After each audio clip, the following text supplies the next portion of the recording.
So next up, we have a keynote speaker, Jason Soza. Jason is Vice President West with Government Sourcing Solutions and former Chief Procurement Officer for the state of Alaska.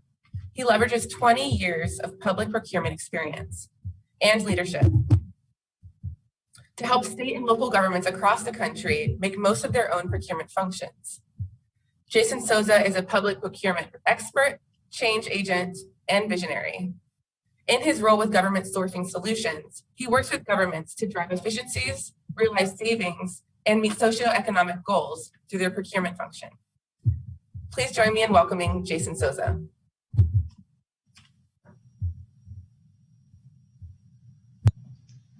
Hi, thank you so much, Dana. I'll start off by saying, yes, I am the same person that was in that picture. The long hair is an effect of the pandemic, and it kind of just grew on me. See what I did there? Yep, sorry. Okay, bad jokes aside. So happy to be here. Thanks for the opportunity. Arias, that was incredible listening to you. I'm so excited to be a part of the Innovation Summit this year. So many things are different.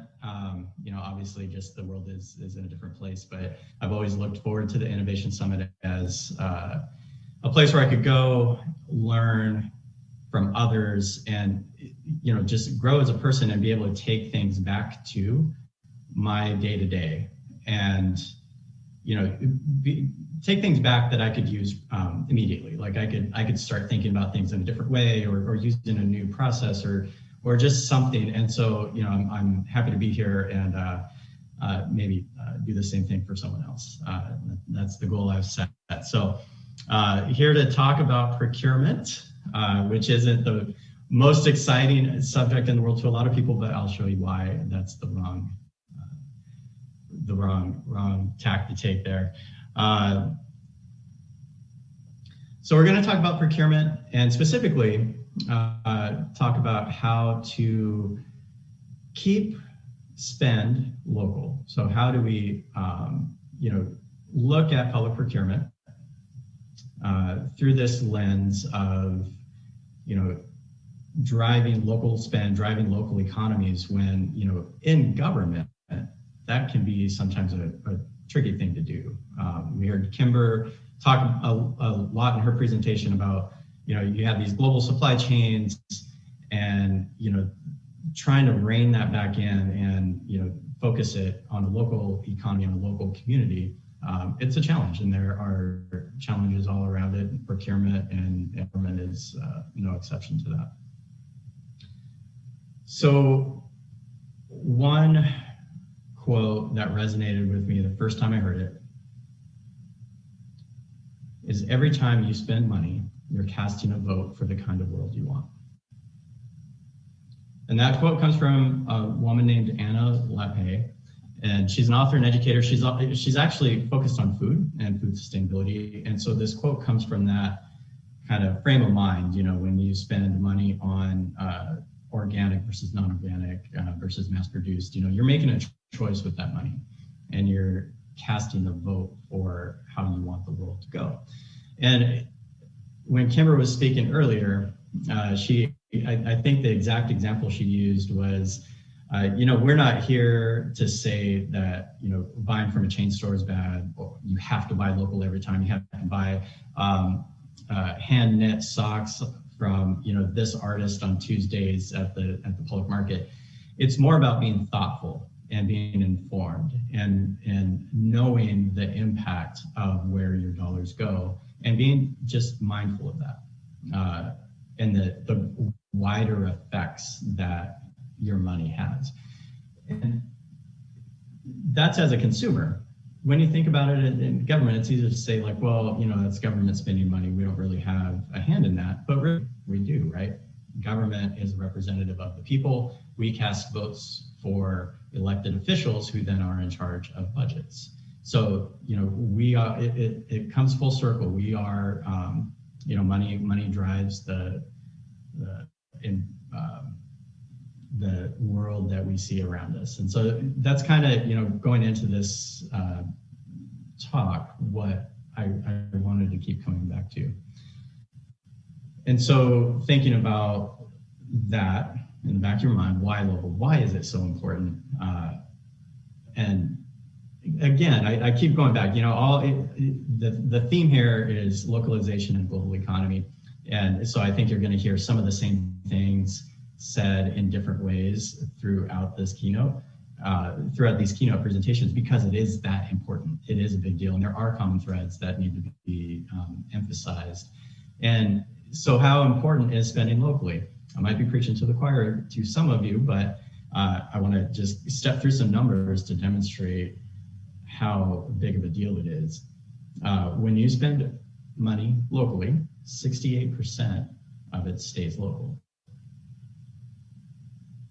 68%. So $68 out of every $100 you spend stays in your community. Think about the environmental impacts. 66%, so 2/3 of local independent producers are more likely to use recycled materials in what they produce. Makes a lot of sense, right? They are connected to their community. They are aware of things like landfill issues or material shortages. And because they are aware of that, they are able to make decisions based on that and say, hey, look, I want to help our landfill.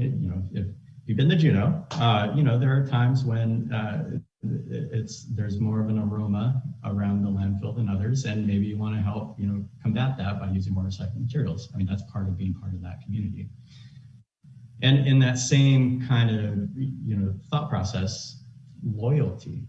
So 56% of workers at local businesses have high commitment scores to the people they work for. Again, it makes a lot of sense. They're connected to the community. If these are people at a local business that maybe they grew up with, they know it's friends and family. It's it's just a different relationship that you have with a local small business than you might have in a corporation where you have an employee number that's in the hundreds of thousands or the millions. It's a different feel. And so 56% of workers at local businesses have higher commitment scores. And when you draw out the math from that, when you go back to that 68% money spent locally stays local, and that's versus about $43 or 43% for non-local or chain corporate type spend. If every family in the U.S. spent an extra $10 a month, and not even an extra $10 a month, just shifted their spend $10 a month towards locally owned independent businesses, that would contribute over $9.3 billion back into the local economies around the country. It's huge. That's, again, going back to what Kimber said, that's more jobs, that's more services, that's keeping up on or catching up on deferred maintenance, on facilities, on roads, on things like that. So it's huge. And again, it's just being thoughtful about how you allocate your money. It's not necessarily spending more, although I think, we can agree that sometimes there is a cost to spending locally, and we'll talk a little bit about that coming up. But is that cost worth it? And that's where you have to make that decision, and that's where in government that decision needs to be made. And then this, taking all of those statistics as a whole, money spent with local business generates 3.5 times more wealth for the local economy compared to spending money with chains. So it's that ripple effect out. It's not only that $68, just stays in the community. It's actually generating more wealth. It has that ripple effect. There's a churn to that money. It gets spent and respent, and it spreads out. And so 3.5 times more wealth for local economy is generated by spending locally. So needless to say, spending local is a big deal, and it has a giant impact on our communities anywhere in the country, and even more so in Alaska. We have vast geographic disparities in our state. We're isolated. Things are just a little bit tougher here, or a lot tougher, and so it's super important. And actually, spending local is so important that it's baked into the procurement rules that I'm going to talk about for Alaska.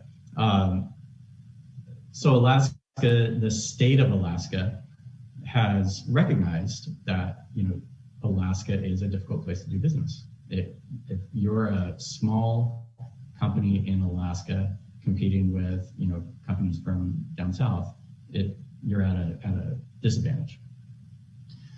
Before I get into how we address that, or how what our approach has been to that, I want to lay a foundation for what public procurement is, because I know it's when I was a chief procurement officer, and before that, so a little bit about my history.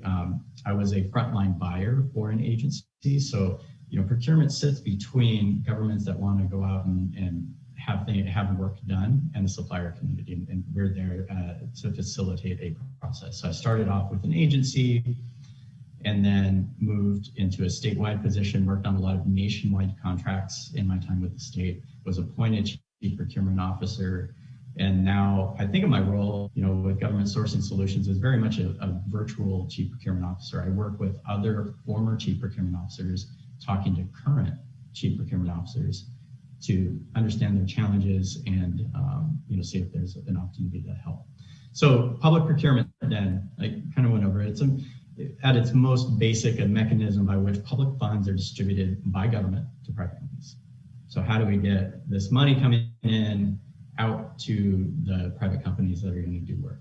It's also a tool that can be leveraged to execute socioeconomic policies. We're spending money, we're casting votes. So we can look at, hey, is there, do we recognize a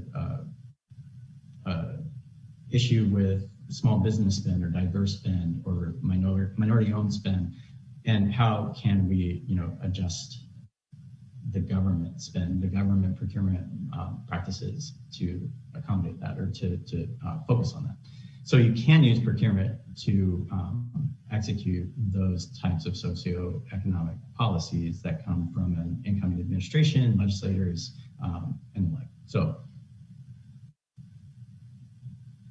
why is procurement then important? We sit in between.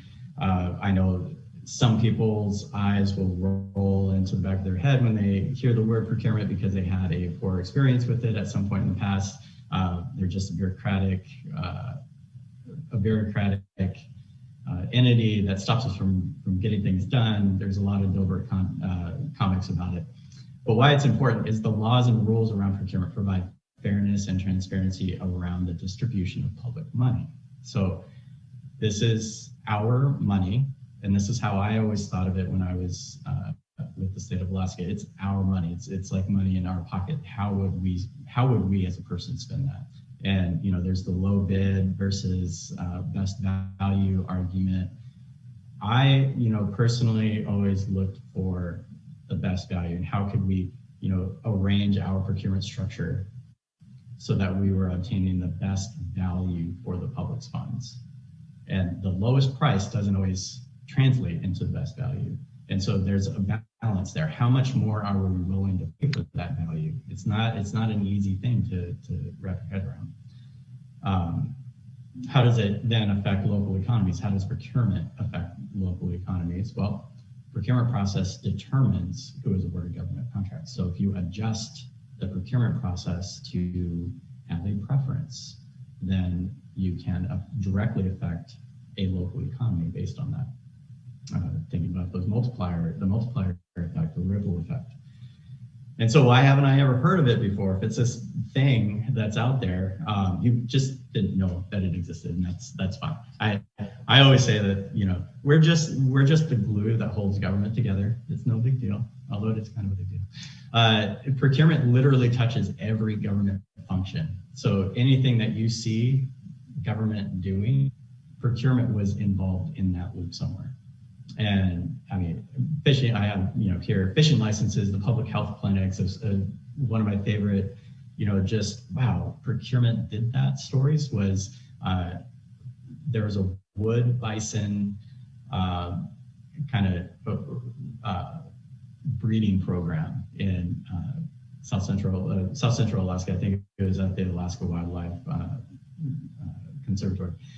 And there was a program, they bred these wood bison, they needed to get them out into Western Alaska. Government, how do you do that? All right, well, we're gonna set up some contracts for C-130s and trains and just figure out how to get these animals out there. And that was procurement. And there's procurement sitting in the middle of everything the government does. That's why procurement is so important. That's how it can help achieve these socioeconomic goals and policies that governors and legislators, presidents, mayors have want to make sure get done. And so in terms of how much the state of Alaska spends, so this is just executive branch, it can be up to $2 billion per year on public contracts. And that's for goods, services, and construction. And that obviously varies.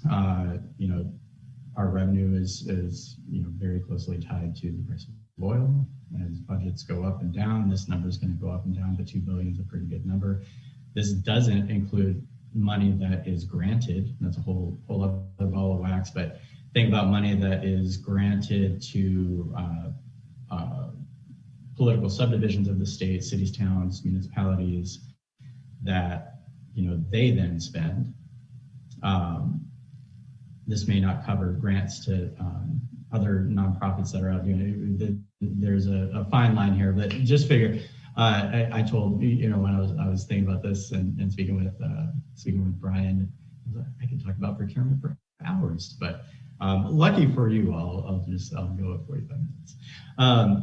But $2 billion per year, and you think back to those multipliers, and $2 billion per year, obviously that's a mix of local and lower 48, out of state. Some of it's going to be other countries just because of the nature of the agency doing the work or issuing these contracts. But think those multipliers, if you just did, okay, let's keep $2 billion in the state doing nothing but, spending with local businesses, the 3.5% wealth multiplier, that's an economic development program in and of itself, right? So it is big. Globally, when you're thinking about public contracts, the US, globally, it's about 13 trillion in public contracts that go out the door. For the US, it's around 2 trillion that goes out. Alaska, compared to other states, is obviously pretty small. Compared to the feds, is pretty small. But 2 billion isn't pocket change. So then thinking about how Alaska has tried to increase localization of that spend. It's kind of a two-pronged approach. One is the small procurement process. So in the procurement world, you have small procurements, you have formal procurements. Formal, if you've ever heard of an RFP, you think of this big giant document with all of these requirements and things you have to do and submit. That's an RFP, that's a formal procurement. What Alaska has done, and this is based on the Model Procurement Code, which funny enough, back in the late 80s, was adopted, a version of the Model Procurement Code that Arizona had enacted was taken and adapted to Alaska.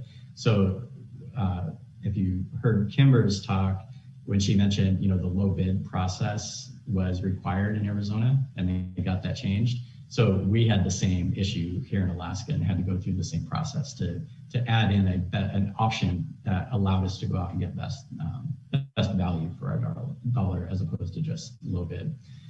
But we also have built in there this small procurement threshold, the small procurement process. That's a simplified, instead of being a formal RFP that takes weeks and months to respond to, a ton of resources that you may or may not have if you're a local or small business.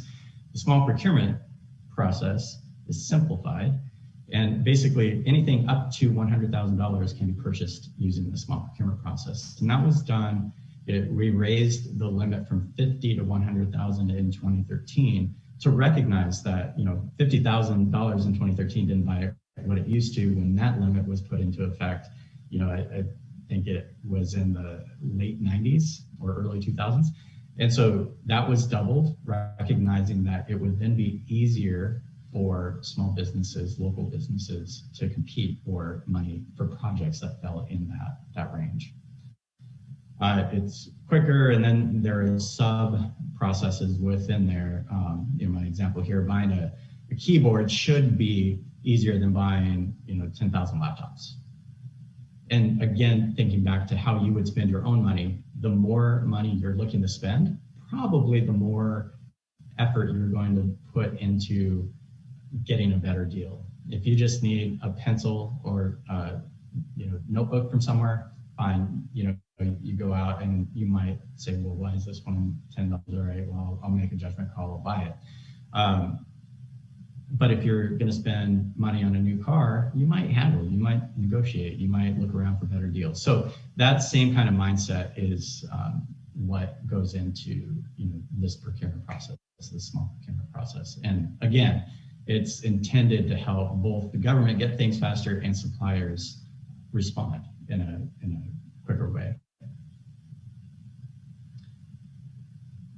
And so more specific to keeping things local are the Alaska procurement preferences. So these are preferences that were introduced.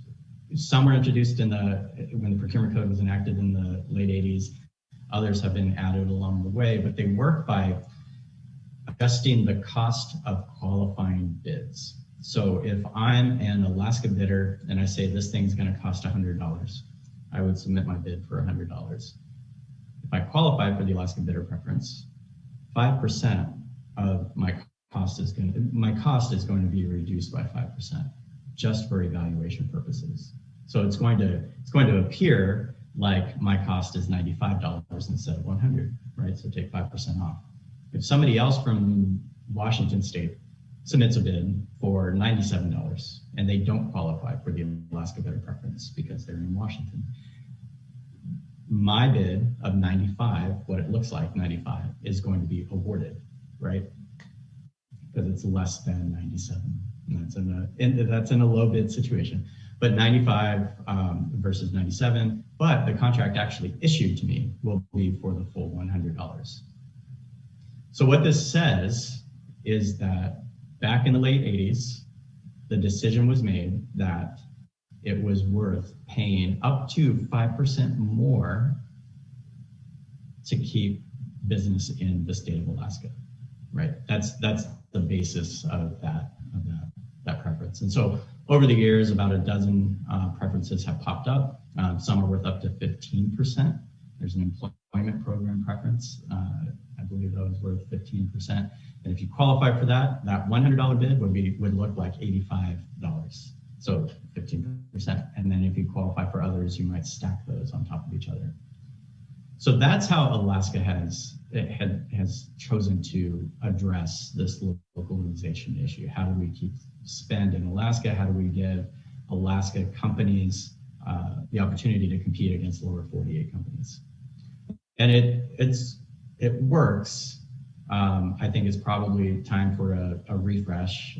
By and large, a lot of procurement decisions at the state level when it comes to Alaska procurement preferences are decided by who doesn't qualify than who does. Because,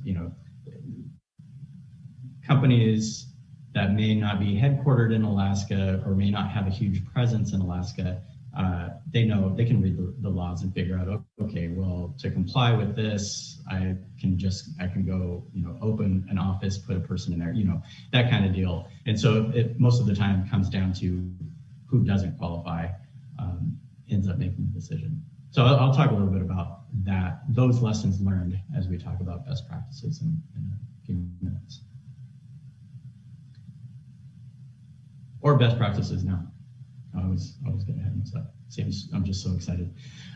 So best practices. So thinking about where Alaska has come from, and just thinking about where I have seen really great procurement offices that have, diversity spend goals and diversity, minority procurement offices that's all they focus on. And other things that may not work very well. When you're in procurement, you see the good, the bad, and the ugly of a lot of things. But taking all of that, I wanted to distill down kind of what just seems to work the best and present that here. And so these 5 best practices for kind of encouraging or maximizing your local spend. And this is through the lens of, if I'm a government or a government representative, how can I, maximize local spend? But, as a business, as a non-local business or a business that wants to make an investment in local spend, maybe you're a non-local business, but you want to make that investment in local businesses and the local economy, these same best practices would come into play. And so the first one is having realistic goals and informed targets. It sounds stupid, but thinking back to 1986, 87, when people were sitting around thinking about that 5% Alaska bidder preference, I'm sure it just sounded like a great number, 5%. Let's make it 5%, especially given that time period and where procurement was as much more of a function than a profession. I doubt any data went into that. I doubt that it really was thought through more than it sounded like a great number. And so I would apologize to anybody who was involved in those discussions who knows that there is more thought, but everything I've read about and seen and looking at statutory intent, it didn't pop out at me. But so going forward, having realistic goals and informed targets, look at your spend, look at your community, look at what you want to do, what impact do you want to have, and then work backwards from there. And there's, I'll just sticking on this for a second. There's a balance, right? It's a balance of an investment into this realistic goal and these informed targets versus what you want to get out of it. What's the end result? What's the return you want on that investment? And so thinking of that, engage the community. You're going to make this investment. You want to have this program be successful. The best way to help make sure that happens is to engage the community that it affects. So if you're looking at a local business spend program, engage your local businesses, engage people in the community that are going to be impacted the most, and get their feedback. What would they like to see? What has worked for them in the past? What's their research? They are living this world. And sometimes in government and in big business, we think we know a lot, but our world isn't that world. We're not, living and dying by consumers. We're living and dying by, legislative appropriations and budgets. And so it's a very different world, a very different perspective. Engaging that community, it could be a diversity goal, diverse spend goal that you want to achieve. Engage that community. It might be minority owned, might be, all sorts of things. Engage that community and get their feedback and get their input. And then you'll also get their buy-in when that, maybe it's an ordinance, maybe it's a bill, maybe it's, a policy that comes out. You'll have the buy-in up front. This is the big one. This is probably the biggest one that if I were to, get in a time machine and go back to those talks in Alaska for the preference program, it would be the build-in flexibility. Even if 5% was a great number in 1986, chances are that in the 30 years since then, things have changed and we have data and we are more informed about all of that. But that preference is baked into our law and literally will take an act of Congress to change. And there are so many just suppliers across the state that are so used to that, the way it's written now, that it's really the inertia to make change happens there is huge. This is what I'm comfortable with. This is what I've always seen. This is how I've always, submitted my bids, my proposals, don't change it. And so it's tough. We're between a rock and a hard place now. So if you were to start anew, if you were to, look at building your own, maybe the municipality of Anchorage, I think right now uses something very similar to what the state of Alaska does. Maybe there's a new tack that can be taken there and start something new, or City and Borough of Juneau could, build a local spend office that focuses on local spend and have that flexibility to say, hey, look, let's update this every year, every 2 years. Let's not tie it to an ordinance that needs to be changed. Let's tie it to data. Let's tie it to experts in this field. So build in that flexibility.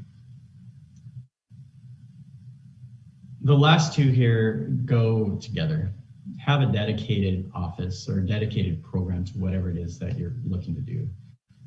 Very often, especially in government, it's, well, this sounds great.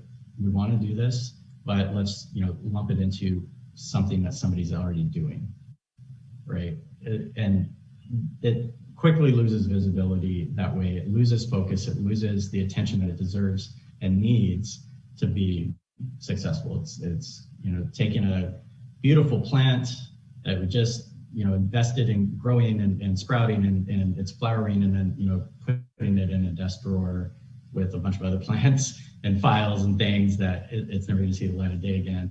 At the very least, it's going to be under attended to. So have a dedicated office, and with that dedicated office or that dedicated program, you need to fully resource it. That's why these two things are tied together. It's one thing to say, hey, look, yeah, we have a dedicated office. We want to, achieve this target, this goal, but we're not going to give you any more budget and no more bodies to go actually do it. And so, of course, it's not going to be as successful as it could be. And so those are 5 things.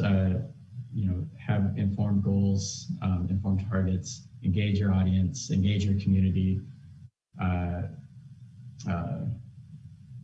Oh man, I have to go back slides. Build in flexibility. Trying to do that off the top of my head. That's what I get for going off script. Have a dedicated program and fully resource your program.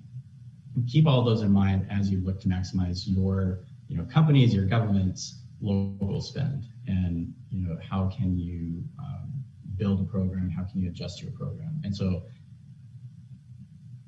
what can I do? Well, depends on who you are. What you can do with your spend and how you allocate that depends on who you are. If you're government, update your existing programs. Go and do it, even if it takes an act of Congress. This was something that was on my radar as Chief Procurement Officer for the state of Alaska. There were other things that were in front of the line for this, but this was definitely there. And it's just a matter of, at this point, after 30 years, it's a matter of timing and, having the right alignment of, just support to make that change happen at a state level. But maybe you have flexibility at a local level, at a K-12 level, at a school district. Maybe you can make these kinds of programs stick or adjust what you already have. And again, dedicate resources to it. Maybe it's at this point in time, maybe you have great, robust spend data that you can use to help inform your local spend program. Maybe you get a data analyst. Maybe you invest in a platform that will allow you to track local spend and be able to visualize it and share it and make it, have that transparency with your citizens. If you're a big business, maybe, evaluate your community relationships and determine the value of investing in local businesses. Going back to, no one's saying that everybody has to buy local 100% of the time, but it's a thoughtful thing. If you're mindful about it, you want to make this this investment. It really is an investment, especially when you're talking about a larger business. What is that investment worth to you? What do you hope to get out of it? And how do you know when that is successful? And so it really is going to come down to a business decision, but those best practices are still going to come into play as you stand up a program like that. And then local businesses, you're competing for government funds, you're competing for, big business, non-local business funds. There's a lot of resources out there. The one, especially for working with government procurement, is the PTAC, the Procurement Technical Assistance Center. Their website is ptacalaska.org. Tons of free resources on how to work and interact with government procurement and how to structure your bids, what to look for, things like that. And really just participate in the process. It's, just starting, getting out there, being vocal with, or I say vocal, I don't mean that in the aggressive way that it sounds, but, maybe you do need to be aggressive about vocalizing the need and the impacts of spending locally and why money going out of state or to an online supplier that's based down south or in a different part of the world, how that harms our local community, and participate in, maybe there's a change that needs to be made to a procurement code. Maybe there's a change that needs to be made to procurement ordinances or something added to it or something adjusted.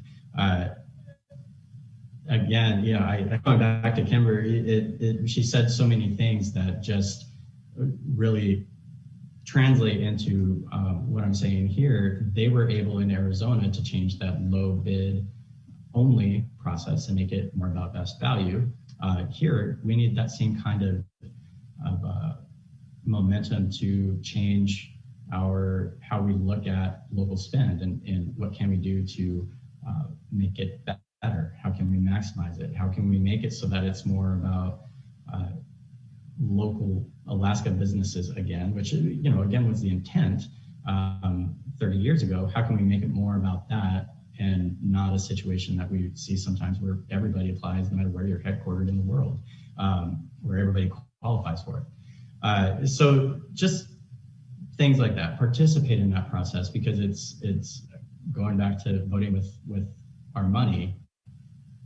Your local business, how money is spent affects our local community, and being able to voice that in a way that our elected officials see and hear that and can make changes and can again make that get over the inertia, get over that shift and make real change happen. I think is that those voices really need to come from our local businesses.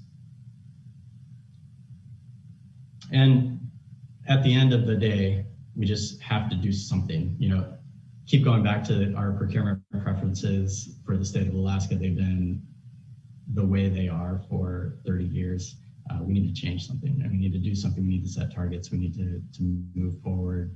And this is another quote that always sticks with me. That a goal without a plan is just a wish, right? We can say that we want to do a lot of things. We can say that we want to increase local spend by 10%, but we need a plan behind it to make it happen. Otherwise, it's never going to happen. It's going to sit somewhere again in a file drawer, never see the light of day, and we'll just keep talking about it over and over, which I know always drives me crazy.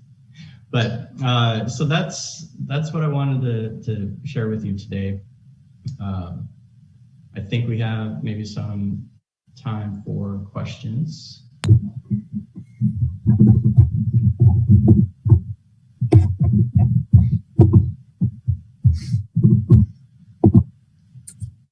Yes, we do have some questions. Great. Okay, so the first question is, when thinking about supporting local economies, what is our role in also providing and supporting the national economy? So buying from chains versus small business. Well, that's a great question. Everything's interconnected. If you spend it, I guess going back to that choice that we all have in how we spend our money, that's the choice we're making. Is where do we want to support? And so I suppose, in terms of supporting the national economy versus the a local economy. If you support the local economy, it's going to flow up. It's going to go to your nationwide. I mean, those people all pay taxes as well, and maybe could use that support more than a multinational chain. But it's just having that mindfulness about how you spend your money and where it's going. Okay, thank you. So next question. If the 1% have 80% of all the money, then do their votes count with an 80x multiplier? So does my dollar really doesn't count for much because of this inequality? Say that one more time. So if the 1% have 80% of all the money, then do their votes count with an 80x multiplier? Then it says ... My dollar really doesn't count for much because of this inequality.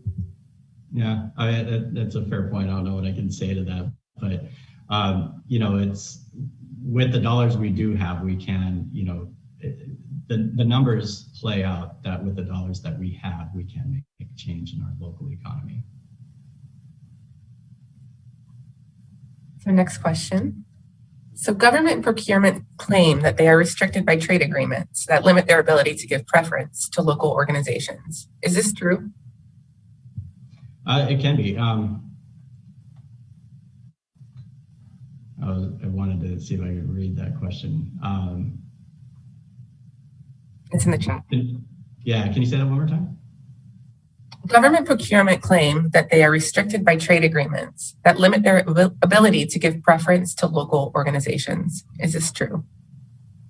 Yes, that can be true. Depending on the source of the funding, there can be blocks and prohibitions in there to giving geographic preferences, and we've seen that in Alaska when we get thinking about DOT saw it a lot because they have Department of Transportation gets a lot of federal funding, a lot of federal grants, and those grants sometimes carry with it a prohibition against applying that Alaska bidder preference that I spoke about earlier. Thank you. How much of the $2 billion of state contracts are spent locally? Is this transparently posted?